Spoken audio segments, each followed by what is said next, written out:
As Melissa Strong was getting ready to open her first restaurant, she experienced a devastating electrical injury to her hands.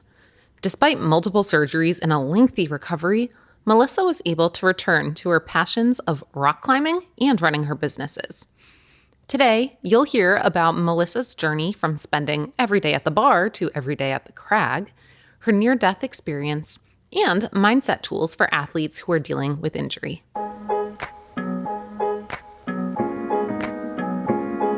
Before recording this conversation, I read Melissa's book, which is called Climbing Through, a courageous story of grit, healing, and second chances. And I couldn't put it down, and now it's your turn. Our book club is called Gritlet. Each quarter, you'll receive a box in the mail with a book and woman-made goodies from adventurers and leaders across the world. Our spring Gritlet box will have a copy of Climbing Through in it, so if you like Melissa's story today, you'll get to read her whole book when you join Gritlet by May 7th.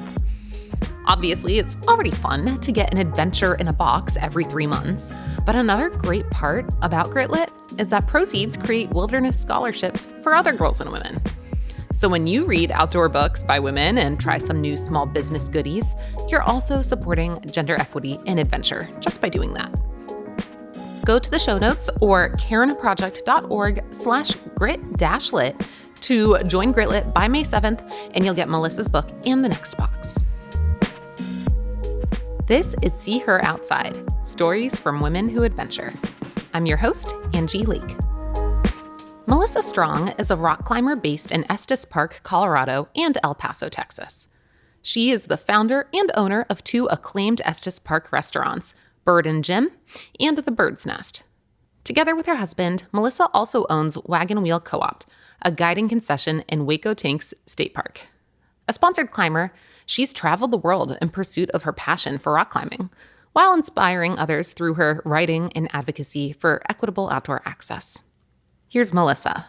I didn't come to rock climbing until I was a little bit older at 26. But, my fondest kind of childhood memories and memories of just the outdoors and connecting, ironically, is the ocean and the beach.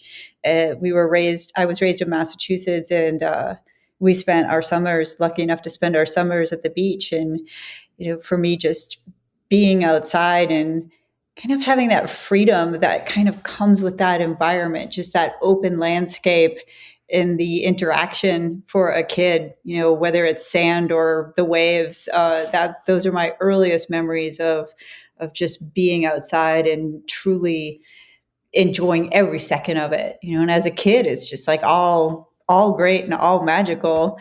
And also I would say my backyard. So where we were fortunate enough to grow up having summers at the beach, but we lived in a suburb of Cambridge, Boston, Cambridge, Mass area.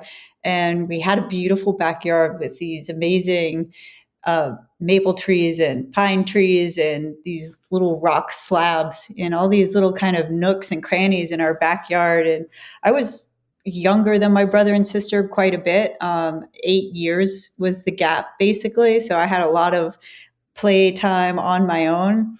And I really just kind of fell in love with the outdoors by climbing trees and being in nature and in that environment solo and just loving it.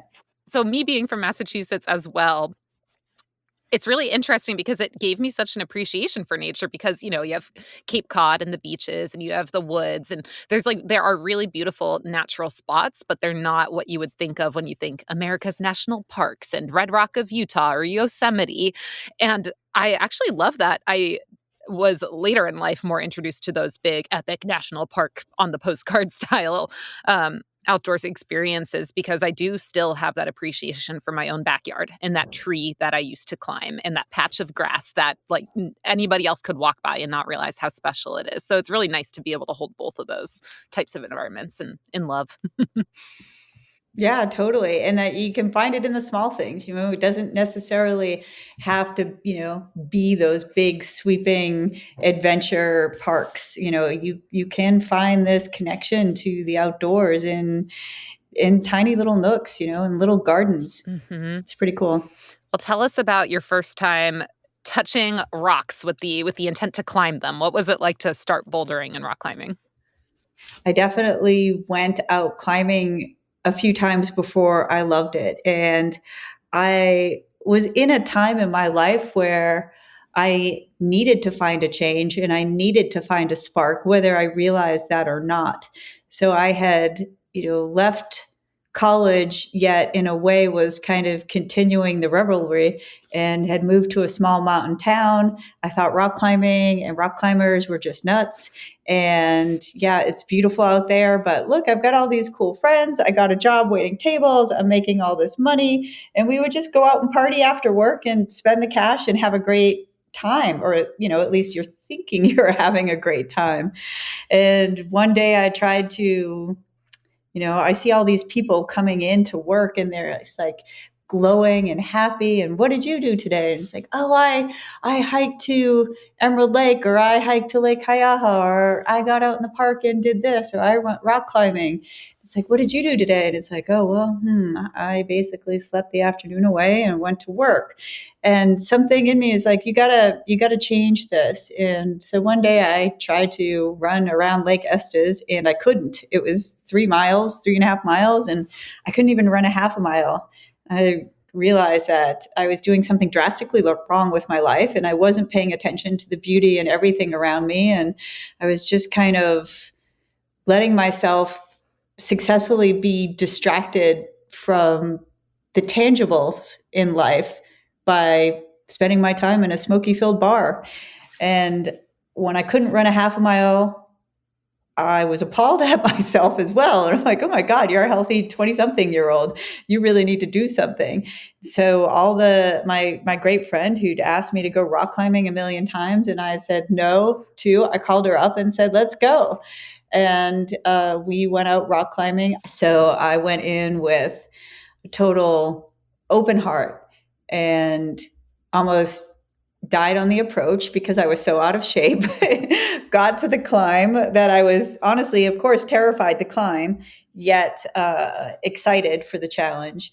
And I pulled onto the rock. She had set up a top rope, so we went sport climbing, and it was great because, my friends were kind of right near me explaining what to do and how to do it. And it's scary and it's daunting if you have never pulled onto a rock before, and you're going to leave the ground, you're going to be up high, and sometimes it's kind of like, how the heck am I going to even do this? How am I going to get my weight off the ground and onto the rock?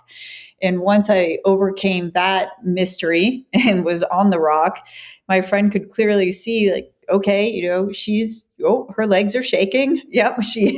You just don't have the muscles to necessarily do it the first time you try, but that's how you build them. And I was able to communicate and yell back down. And she's like, sit back on the rope. And I'm like, what are you talking about? Sit back on the rope. And I had no other choice because I couldn't physically hold on any longer. And I sat back on the rope and just stared at the top of the rock climb, and something just came over me. And it was so important for me to get to the top of that rock climb that day. And I think it was just the fact that I know I needed something in my life to change, and that I was open to that change that day.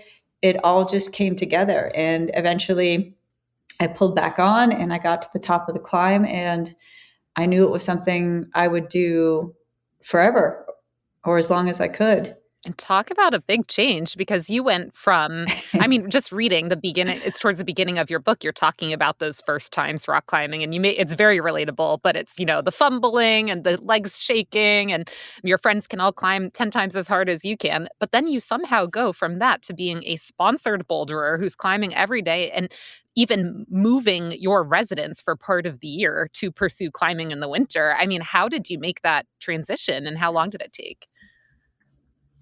It didn't, I guess it took a few years for sure, and it doesn't happen overnight. And I'd have to say to anyone listening today, this was years ago.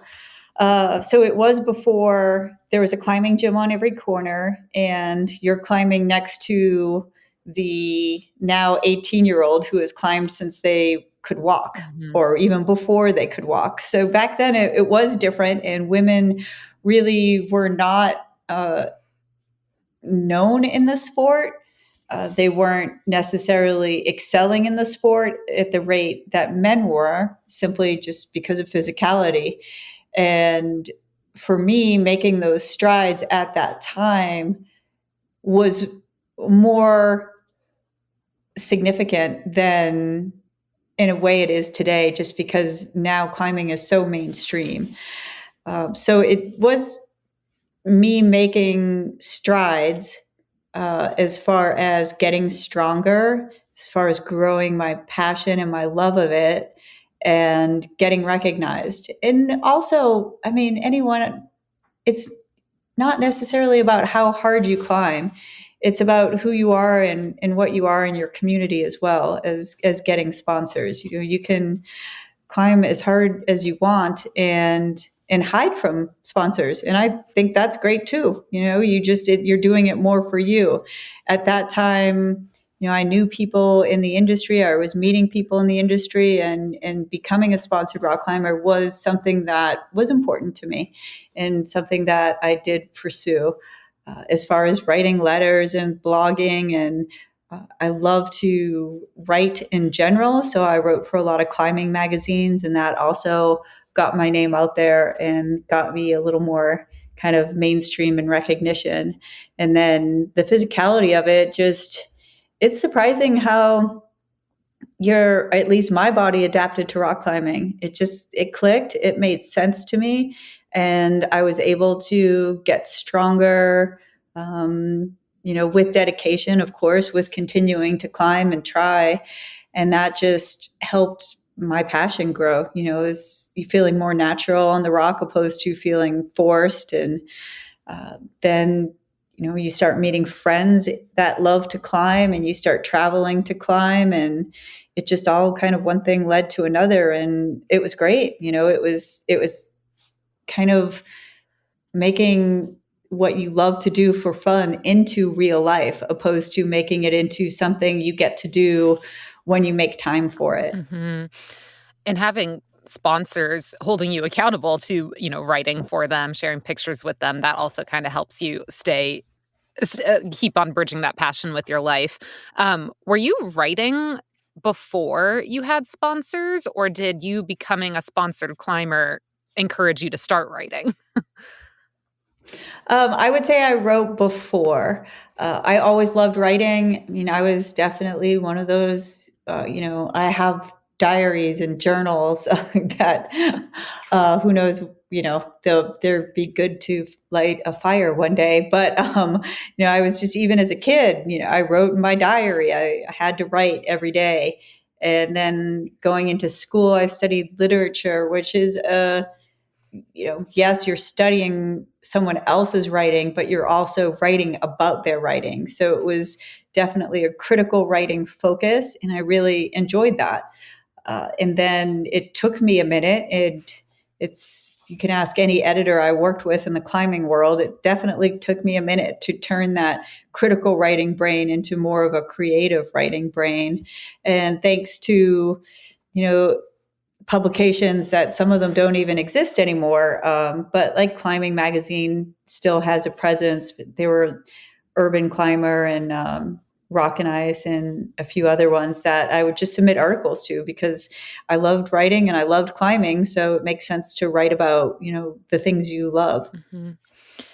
Well, I guess the reason why I asked that was when reading your book, your memoir, I was really impressed by the level of detail. I was like, Melissa must take impeccable notes on every climb or every adventure. And even throughout your injuries with your hands and the surgeries involved with that, I was really impressed with the level of detail. So everyone should just read the book to understand the whole story. But I guess for the purposes of our episode today, can you give us the brief version of the story of what was happening before you injured your hands, what happened with your injury and the healing, and we can dig more into certain parts. But let's get the mini story for now. Okay. Well, the mini story definitely starts with almost, like you just heard, me as the reluctant athlete. And I have to paint a picture of how I got to Colorado, who I am, where I came from, why I'm the reluctant athlete that, or everyday average person that turned into an athlete in their mid 20s. And then the passion for rock climbing, my community of Estes Park, Colorado, that all gets painted in the beginning chapters of the book. And then you learn how, I live this lifestyle of climbing and support it by working in restaurants. And that pays the bills and allows me to travel and to climb and to keep it all going. But kind of like me writing about climbing, like, it's just, I was never good at being just the climbing bum where I'm just going to watch videos on my rest days and look at the internet. It's like, no, I want to write about this. I want to use my brain. I want to take it to the next level. And it was the same thing with restaurant work. Yes, I loved the ease of the industry of having a great job with great cash flow and great time off benefits because it's the slow season. So go travel for 3 months. Great. I loved all of that, but I never, I guess, just stopped right there. I had more passion, more desire, more dreams, and I just really saw the restaurant world and food industry growing around me in the Front Range of Colorado, but not necessarily trickling into our small tourist town. So we're the gateway to Rocky Mountain National Park. Estes Park is about an hour from Boulder, an hour and a half from Denver. And there was this amazing food scene happening all around us. But in our little tourist town, it was kind of, it's not broke, so don't fix it scenario. And I just felt like our community was underserved, and I wanted to help bring that food movement to our small town and to our visitors. And so over the years, it's like, you just dream of, oh, if I could make a restaurant, I'd do it this way. I would focus on this as far as food and sustainability. I would, change this or that. And I could never even go out to eat without thinking of how I would do it in my restaurant. And, one day it's like, hey, maybe you should stop just having this conversation in your head and turn this into something real, because there's an opportunity here. And I did. I started looking at, places where my restaurant would be, and eventually found a place and decided this is it. I'm going to open my own restaurant. Meanwhile, pursuing rock climbing the entire time. So, sorry to speed this up. I wound up having a severe electric injury while opening the restaurant. I was doing an artistic technique on the table legs from the old restaurant that I had purchased with some family funds and was waiting on a loan, and the dollar signs were just adding up. And I'm like, how can I save money? Well, take these old tables and make them fit into the new look. And that's what I was doing when I had the horrific accident. And it was called the Lichtenberg technique, and you burn designs onto wood using electricity. And I just made a real somewhat fatal mistake where I picked up 2 live leads that was connected to this microwave transformer that you connect the leads typically to the wood to make the table, the designs on the leg. And I just didn't realize I had left the machine plugged in. And I picked up the leads while it was live and connected myself to the electric chain. It lasted about 20 seconds where I knew I was trapped in the electricity and I couldn't get out. And then I tell people I died a little bit, because I did. And I saw like the forest and the tunnel, and then got the chance to come back. And once I came back, I realized, oh, yep, I did get the chance to come back. I'm so grateful that I'm alive. But the first thing I saw was the kind of charred remains of my hands that, for years got me up rock climbs and, helped me be an incredible restaurant person, from waiting tables to bartending to managing a restaurant. And, I knew right then and there that my life had drastically changed, and I just needed to get the help and start the process of seeing how and what it was going to look like if and when I got through all of this. Have you ever had a wild thought about working in the outdoor industry, but you're not sure how to get there? Maybe you've been guiding or working seasonally and wondering what the next move looks like. Maybe you've got a business idea you've been sitting on. Maybe you just want more impact, leadership, or intention behind the work that you're doing outside. Many of the women that we talked to didn't grow up thinking that a career in the outdoor industry was available to them. They came to it through a guiding job, a passion project, or a pivot that they just didn't plan. And somewhere along the way, they realized, wait, I could actually build something here. Western Colorado University's Outdoor Industry MBA was built for that moment. It's online and cohort-based, meaning you go through this program with the same group of people and a supportive faculty the whole journey. It focuses on sustainability and business skills specifically for the outdoor world. You pick a track, product, or service based on where you want your career to go. The Western Colorado University's Outdoor Industry MBA is the only program of its kind in the world. We need more women in business leadership. If you feel the pull to develop your own business skills in the outdoor industry, the Outdoor Industry MBA at Western Colorado University is enrolling now with classes starting in late August 2026.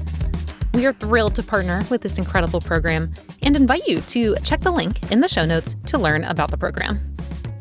All right, let's go back to our conversation with Melissa. Your style of writing to me was very I don't know if matter of fact is the right word, but again, detailed and precise. And, this is just the way it is. And then the image of the tunnel when you're dying and coming back to life, that was just so different. It was more ethereal and mystical and something that just felt different than the way that you were writing about not dying, if that makes sense. And so Right. I'm wondering if you could explain that a little bit more. And why do you think that that's what you were seeing while you were dying? Do you think it was because you're connected to nature and the outdoors and that's why it was trees? Or is there another reason? Do other people see that? So I had never really, even prior and after the accident, I never really dove into near-death experiences and what other people see. From what I've been told, other people who have looked into it, that there is very similar imagery of, nature, of a forest and of a tunnel, which I find fascinating that other people with similar experiences have seen the same thing. So I don't have an answer to your question, but I can answer what I think is how I feel. And I feel like I really saw all that. I feel like it's really there. I feel like it's some level, dimension of life that we just don't know yet. Mm-hmm. And we won't know until we're facing that tunnel and forest again. And then we'll know. But it wasn't my time to go into that tunnel. So I feel like I only kind of skimmed the surface of what was there and got a glimpse and had the opportunity to come back. And it's funny that you mentioned, the writing style and how it changes. You mentioned a little bit about the details too. And some of the details, I feel like I have a really good memory. And also the fact that I blogged helped me quite a bit. So when I talk about infertility, I was able to go back to the blog I wrote on it. And I was so thankful that I had that writing because I wouldn't have remembered those details as much. And then the slowing down when I hit the forest was definitely intentional. I kind of wanted to bring the readers into how I was feeling through my writing. So that kind of fast-paced, kind of shorter chapters that are in the beginning of the book is similar to my life. You're young, everything is moving, everything is kind of great, whether it's great or not, and you don't know it yet. You're still just kind of going through it and life is great and you're jazzed about things. And that was the vibe I wanted to give off with the writing. And then, of course, once I have the accident and pretty much, have that near-death experience and then hit the hospital, everything really did slow down. And I think it happens in real life when you hit tragedy, when you hit really hard times, those times do slow down. Yeah. And they feel like they last a lot longer than the high and the good times. So I did kind of reflect that in the writing intentionally. Yeah, I thought it was brilliant. There was another piece shortly after. So you're in the hospital. You are coming to terms with the fact that you don't know how deep this burn injury goes. You don't know what type of use you'll have of your hands, of your fingers, which again have provided you not only passion but livelihood. And oh, and you describe in those early days and those first nights at the hospital, you go into this imagery of a closet with like a stack of boxes and how you kind of self-coached yourself through these really scary, uncertain times of, I do not know if I will have my hands in the future. Can you explain to us that self-coaching tool and where the heck did you get that? Because I actually really enjoyed it and I'm pocketing it for my own tools in the future. Well, that's awesome because that's one of the main reasons why I wrote this is I don't know where I got it from. I got it. And thank goodness I got it because I needed something to get through. And, maybe someone going through a hard time, it might not come to them right away. But if you read the book and you remember it, well, it's a great tool to have. And it's something that I desperately needed. And it started with the tunnel. I was raised a Catholic and I was terrified that the tunnel was dark. For some reason, that's like, besides, I woke up in the second hospital and looked at my husband. And my first question was really, do they know anything about my hands? And am I okay? And he's like, we think you're going to be okay. They don't know anything about your hands. And then my second was, the tunnel was dark. Like, this is not good. I was going to hell in my mind. And I think it's just, it was just such a crazy, crazy amount of intense things to process all at once from, standing there stuck, witnessing yourself dying, and you can't do anything about it, to the forest, to the tunnel, to coming back, to getting to the hospital, and then a helicopter, and then waking up. It was just a lot. And for some reason, that tunnel was still with me. And I was really scared that the tunnel was dark and there were these like inky, shadowy figures in between me and the tunnel. And that was very eerie as well. I felt like they were telling me not to go in the tunnel. And I felt like the presence of people I knew who had passed away in those figures.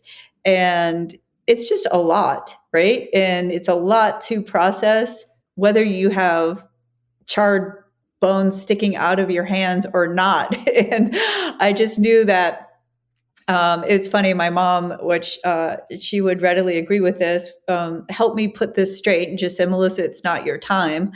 And that's why the tunnel was dark. And she would agree with that. I don't typically agree with her right away, but then I did. And I was like, you know what? I think you're right. And I need to accept that. And I need to put this away because I have so many other things to focus on. So I needed to put it away. And I'm just sitting there like, what am I going to do to put this away?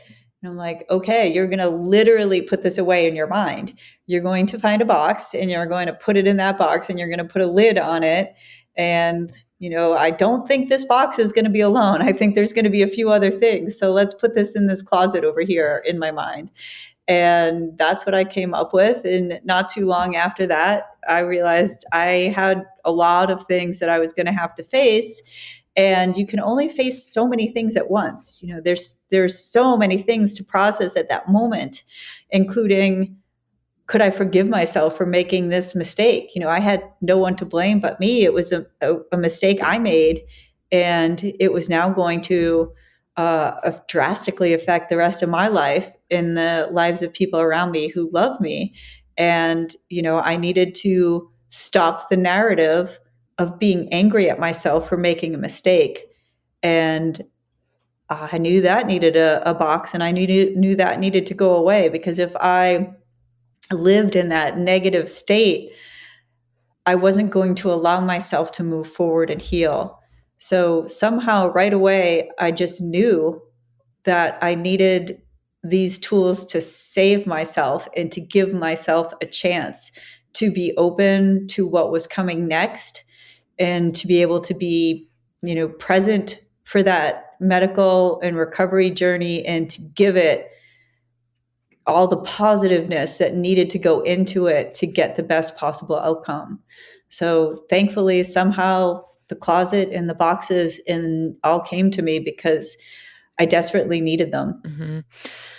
I wonder if you somehow subconsciously picked up the tool, or maybe it was built from your outdoor experiences, because I'm thinking back of past episodes of this podcast. We've spoken with a couple people who know a lot about processing trauma from outdoor accidents and nervous system regulation in adventure. And one person in particular, Sarah Histand, is like, that is her job, is to help people process trauma and regulate their nervous system through outdoor adventure. And I wonder what she would say about this. I might have to ask, but one thing that comes to mind is it's giving you a choice. So, like, I love this image because you can either take a box out of the closet or put it back in. That's a choice. You can either open the box or close the box, and that's a choice. And I wonder if giving maybe the idea of having choice is a way to add empowerment in a really difficult time. So I love that. Actually, and For that sure. makes me think of like athletes' mindset, right? Is the choice to do X or Y and be strategic about your goal. Can you share about those weeks and months in the hospital and how you tapped into your athlete's mindset to get through those tough times? Well, you definitely have to dig deep, to continue to push yourself in any sport. You have to make sacrifices, you have to make difficult choices. And, I would say I would tap into my athletic side by encouraging myself to make the healthy choices that would help me have the best outcome. And some of those choices were physical and some of them were mental, like the boxes. And climbing was in a box. It was in a big, big box because there were so many hopes, so many dreams, so many goals that I still had left. And, when someone tells you you're only going to have 4 fingers, you can't really think about what your future of rock climbing is going to look like. You start thinking of what your future in general is going to look like. And I think as an athlete, you're constantly striving to better yourself. And at that point, I knew I needed to better myself as an individual to get through what I needed to get through, to face what I needed to face, to be kind to the people around me, opposed to being, resentful and angry and depressed. And I think that all tied together. And then the actual physicality of being an athlete came in as well, because eventually in the hospital, I was riding a stationary bike with my arms sewn together.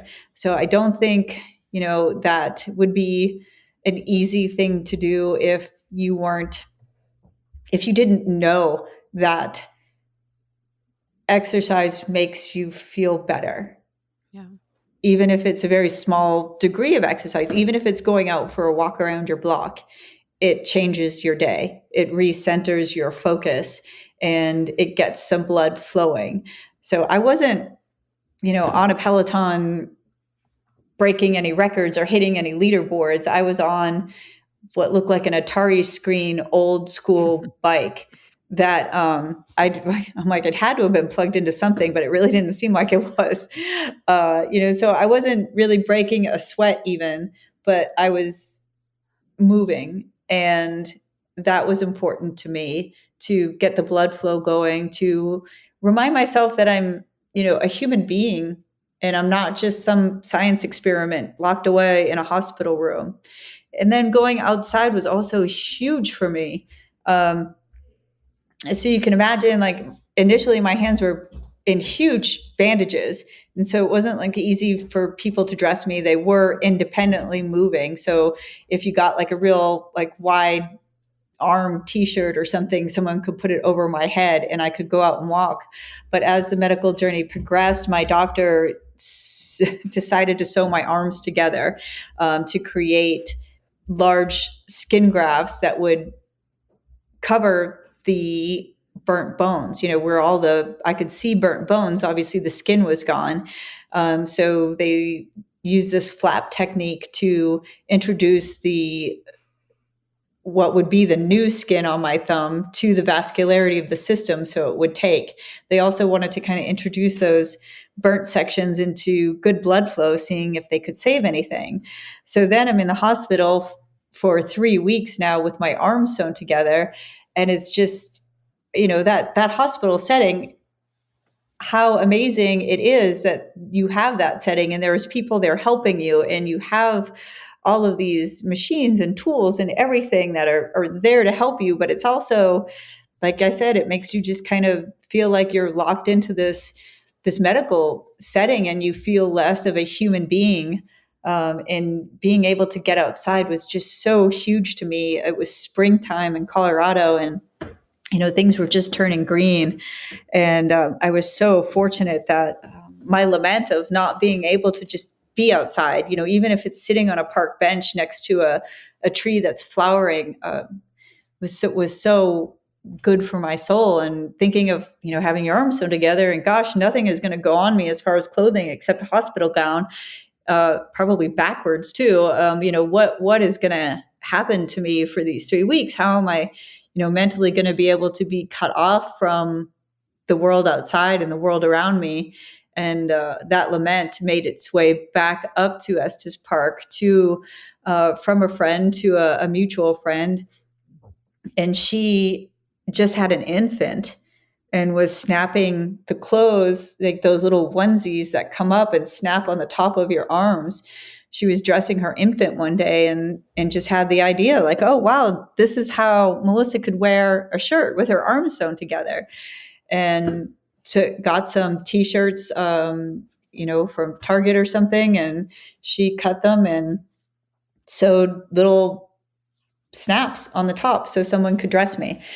And that was just magical. Honestly, it was crazy how life-saving that was, that I could just have someone dress me and be able to walk outside and, have the sun and the air kind of permeate your being, and remind yourself that, there is this beautiful outdoor setting. There's so much more going on than what was physically going on with me at that time. Mm-hmm.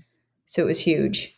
A major theme I was picking up in this story was being able to have both grief and triumph at the same time. And even what you just explained of, my arms are literally sewn to each other, but spring in Colorado, like, this feels so good. Or, you're in a hospital bed most of your day, but you're able to go find that stationary bike and feel so awesome from, a 10 or 20-minute ride with no resistance. Or even when you got back home and you got the Peloton and you got the climbing wall in your garage, and you're taking action at a fraction of what you might have been able to before, but it feels euphoric. What was that like, having both the grief and triumph together?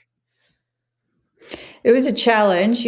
Some days you could let it in, you could let those mini triumphs in, and then other days, it was difficult. I remember telling someone, well, I was able to brush my teeth for the first time in a month and a half, and they're like, oh my God, that's so fantastic. And I'm like, is it, is it really?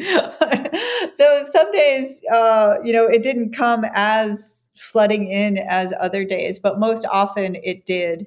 And it's definitely a strange duality that there is to live with, because in one moment you want to resent that brushing your teeth is a triumph. And then in another moment, you want to celebrate that I could brush my teeth for the first time, because man, no one can brush your teeth the way you do once you're not a child. Mm-hmm. A toddler, you don't even know it when you're a toddler, that what they're not doing.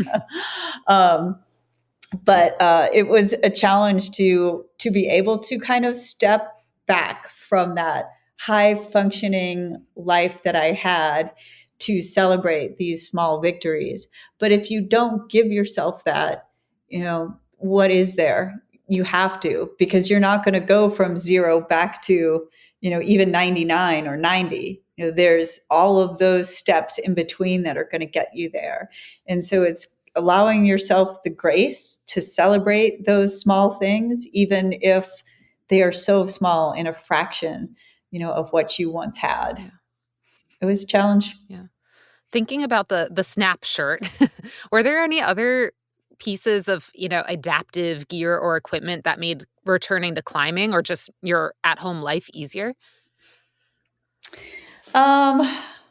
I had some friends that sent certain things. One of my a climbing friend, his mother, sent me little things that I still have today. To help you open a jar, the little thing you put through a button to grab a button and like button your shirts. Because even little things like buttons are still really difficult for me. So there are small little tools that I would say someone like who's older and arthritic and is losing use of their hands. That I still find helpful for me today. And besides that, I wound up using a lot of just creative, I guess, or just stuff that was around the house to help me back. Like when I first started holding on to climbing holds, I would have dish gloves on just to try to give me another, because you can't use climbing tape. Well, I can now use climbing tape, but back then you didn't want to put climbing tape on, skin grafts that were just healing or that still had stitches, because you have to rip that climbing tape right off. So I put dish gloves on to, initially start touching climbing holds just to give me that kind of buffer in between the pain. So it's a lot of like little things that, you kind of just adapt to and find like, okay, this is going to help me, do this today or something like that. And then big things like my Peloton, which just really changed my life and honestly changed my physicality. And it was something that I didn't realize at the time, but coming back as a climber with my thumbs don't have flexor tendons in them. So they only bend at the base. And one thumb is tiny and the other thumb is longer and rigid and kind of gets in the way of climbing sometimes. But, having all these different shapes of fingers and different issues with nerves and pain, climbing obviously is more challenging for me. And I didn't realize at the time that I had to be 10 times stronger in all the other parts of my body to make up for my hands, to help me excel climbing again. So being able, the nurse in the hospital who, overheard my husband and I talking one day, and he's like, we're going to have to figure out something for you to do when you go home, because you're going to go nuts. And I don't really want, can't watch you every second that you want to be on the elliptical, because that's one piece of equipment I had at the time. And, I just didn't have the grip strength to hold on to that. And so then we just kind of thought like, this could go bad. We don't want more things to go bad. So she overheard us talking and she's like, oh, you should get a Peloton. And that truly helped me so much, just be able to get, kind of away from all the people that I felt like, yes, they were, God, I had such an amazing support group and friends and family, but you also don't want to exhaust the people that are giving you so much. And you want to be as positive as you can for the people caring for you. So, you're giving back and you're receiving. And those are like the little things I could do, but I still needed to go cry somewhere. I still needed to feel sorry for myself. And I could get on my Peloton and start a class. And if I wanted to start crying to the instructor, I could. And they were there. Mm-hmm. Do you have any, do's or don'ts? I know this is individual by person, but in general, any do's or don'ts for people, your friends and your partner and the people who are in your life for supporting you through those initial days of recovery and maybe even in the hospital? I would say if you have any really strange questions, like, give the person some time. Don't ask those deep probing questions like the first couple weeks into the injury. The person's going to need some more time to even figure out who they are and what their life looks like before they can start sharing, the deep questions. And most often I didn't get too many of them, but every once in a while. And, I can't say don't do that either. I was never angry about it. I just thought it was kind of interesting. Everyone just was so good and so nice that my do's and don'ts came more to me. And I just didn't, I know it's so hard when you're suffering. And I know it's so hard when you've gone through something traumatic and you've had life as you know it ripped away from you. Whether, and that could be anything. That could be a diagnosis. It could be losing a loved one. It could be losing a pet even, because we find life is hard and it comes with challenges. And I would just my biggest do's and don'ts were more focused on me and just be kind to the people that are trying to give you love, even if it's fumbly, even if they're not delivering the right way or the way you need it right then, they're still there, taking time out of their day to give you something, and just try to be kind. That's all I can really say. Yeah. What do you want outdoorsy women, whether they're rock climbers or have some other passion, what do you want them to take away from reading your book? Well, I feel like as women, we really tend to shoulder a lot of everything in our daily lives and in the world, and anything we can fix and anything we can make better. We kind of take that on. It's our nature. And, I feel like I took a lot on, and I tried not to put it on other people. And I tried to, really push through. I had a restaurant to open, I had so much to do. And I think I did all of that successfully, but maybe too successfully. And I never necessarily gave myself a break, or I never gave myself credit, or never gave myself, all the time I needed to grieve. And, I would just say to women, give yourself a break, give yourself some time, allow yourself to feel all of those good things that are coming in, and also allow that narrative in your head to be good, and go outside. Even if you don't have time for it, you do. You have 5 minutes. Even if you just walk outside your front door or your office door or wherever you are, and just take 5 minutes to feel nature. Even if you're in an urban setting, you can still feel the air, and, give yourself that time, allow yourself to feel it, and feel that break, and feel that inner love. That's your cue. Take that break today and go feel some love from nature. But before you do, make sure you are signed up for our Gritlit Book Club by May 7th so that you can get Melissa's memoir in the spring box, plus get a welcome box. Gritlit also makes a fantastic gift for a friend who loves adventure. Sharing the See Her Outside podcast with others is the #1 way to support us so that we can keep creating episodes that help close the gender gap and diversify adventure media. So send your friends to cairnproject.org/podcast or send them a link to your favorite episode. A 5-star rating and review from you will help us keep creating episodes that inspire women and girls to share their own voices and their adventures with others. See Her Outside is brought to you by the Alliance for Gender Equity and Outdoor Adventure, hosted by me, Angie Lake, and edited by Allison Castonguay. Subscribe or follow now so that you don't miss any future episodes. Until next time, go get outside.